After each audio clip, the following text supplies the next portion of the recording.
We need to be wary of white supremacists. They're dangerous. Is that really true? Do we really believe that? And where does that idea come from? Let's look a little bit more closely. The idea came out of America. And America has a very different history and culture from Britain and Europe. Before America was one unified country, the southern states in particular, their economy depended on black slaves to work the cotton plantations. And those black slaves were treated appallingly. And in order to treat people appallingly, you have to have certain beliefs about them. As Voltaire said, if you can believe absurdities, then you can commit atrocities. And that's certainly what happened in the southern states of America.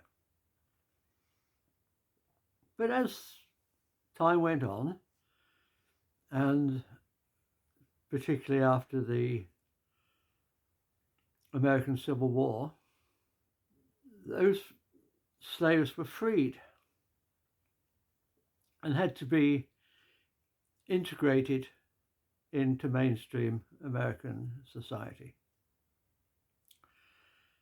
And the people that had believed the absurdities weren't happy about that, and their descendants weren't happy about it. You have to believe that these black people are lower than animals to treat them like that. And then you have to decide whether you want to believe that your parents and grandparents were wicked, or whether the blacks really were lower than animals.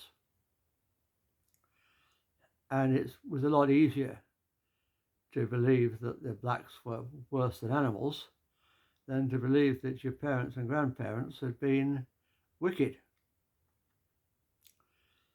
So the white supremacy movement arose.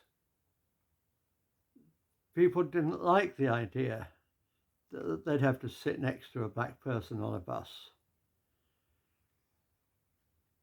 or that their kids would have to sit next to black kids in school, or that a black man would compete with you for your job. And so it was natural to them to demonize the black race. And don't forget, they also demonized the Jews. These so-called neo-Nazi groups demonized the Jews as well as the blacks. Nazis have always hated the Jews. Here in Britain and in mainland Europe, we didn't have black slaves, or at least not very many. It wasn't a big part of our economy. We had a few low-paid black servants, but slavery was never really part of our culture.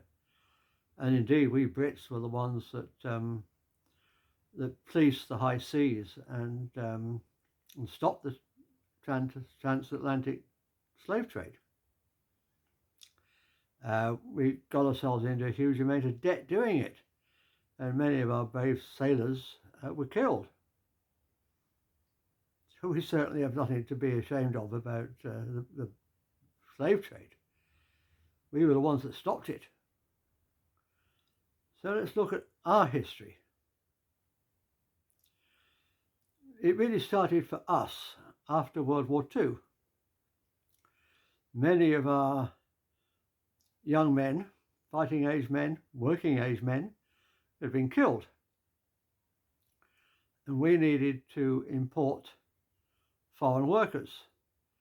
And we couldn't import foreign workers from Europe because they were suffering the same as we were. They'd been through the same war. So we had, for instance, the Windrush people, the ships that came from the Caribbean,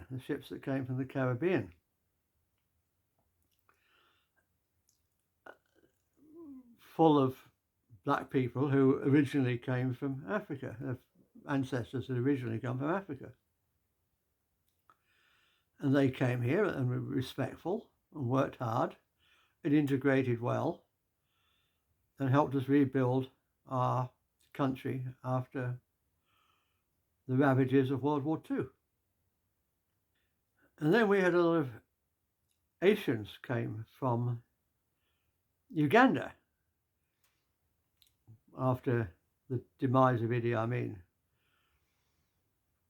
And they were no longer welcome in Uganda when we had them here. And most of those were good, decent people. Sikhs and Hindus, good people. And then in America they had 9/11, didn't they? In what they called 9/11, 11/9. They do it the wrong way round. In 2001,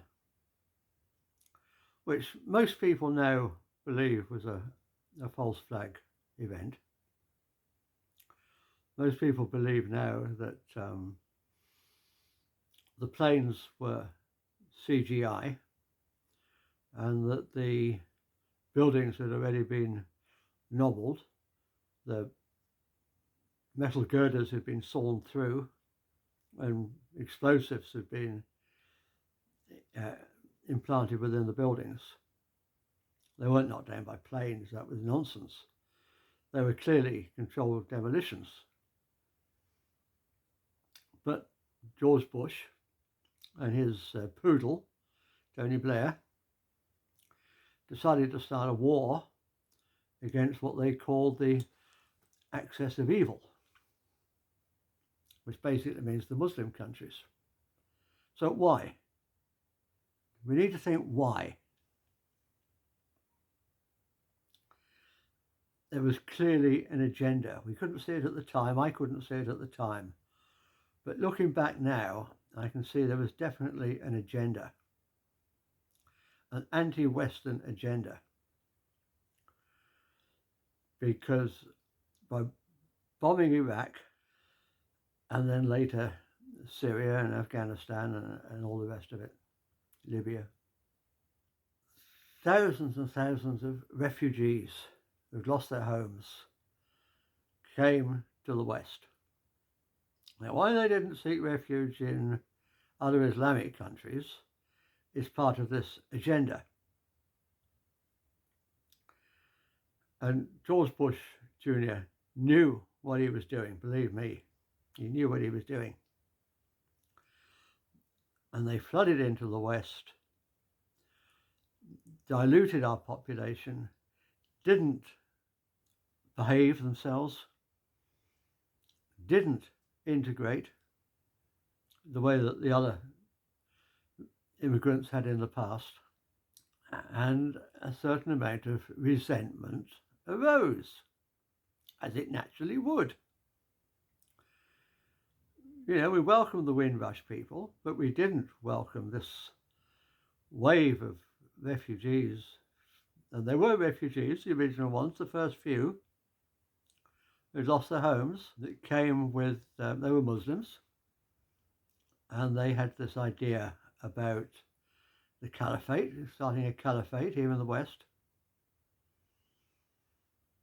They didn't come to fit in, they didn't come to integrate, they came to dominate.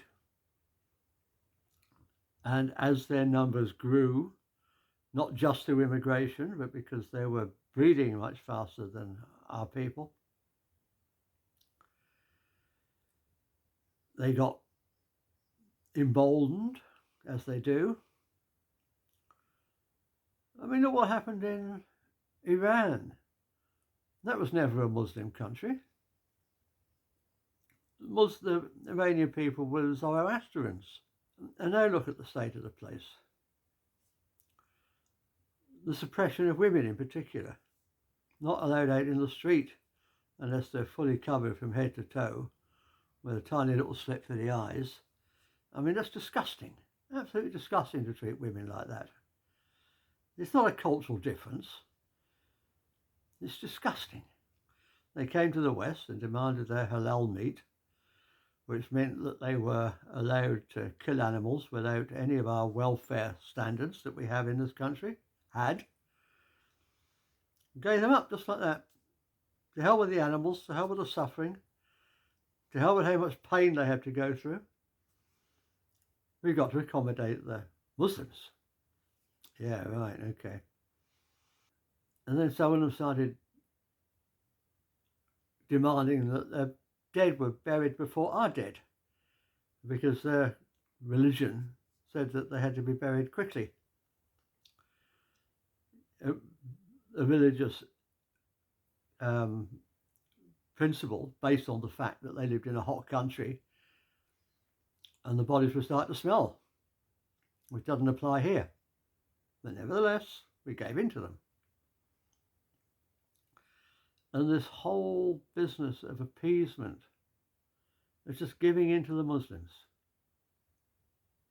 Now, got nothing against Muslims as such.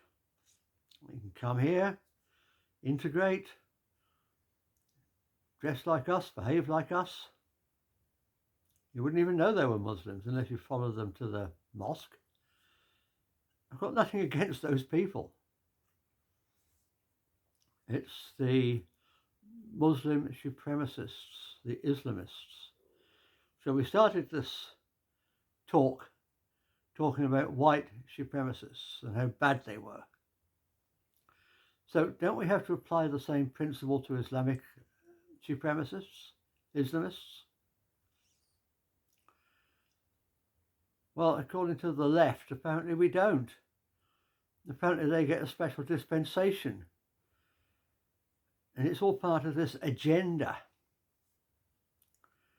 And the ones that are coming across now in the small boats, they're not refugees, they're fake refugees. They've come from France. There's no war in France. And they come to build the caliphate. And it's estimated that by 2050, Britain will be an Islamic caliphate unless we do something about it. We get Christian street preachers being arrested, while Islamic street preachers are protected. I mean, what the F is going on? So the resentment that has started because these people are given special privileges that we don't have. They come here in their rubber boats, they get put up in hotels, they get fed, they get priority for housing, priority for NHS appointments. You know, where does it stop? We've got our veterans who've fought for this country sleeping in shop doorways, while the hotel opposite is full of Muslims who aren't paying any money. They're put up by the state.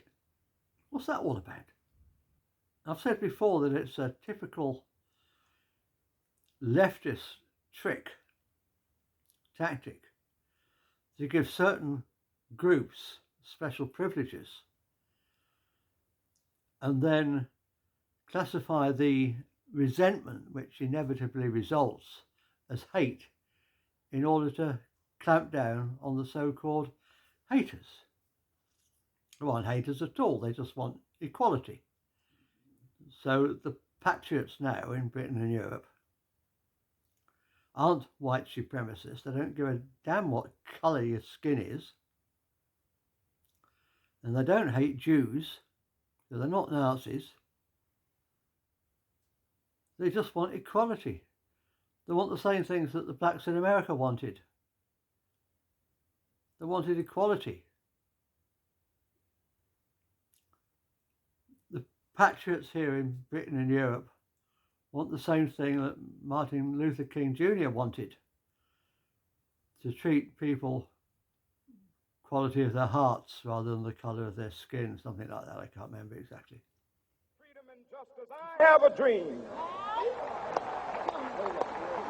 that my 4 little children will one day live in a nation where they will not be judged by the color of their skin, but by the content of their character. I have a dream today.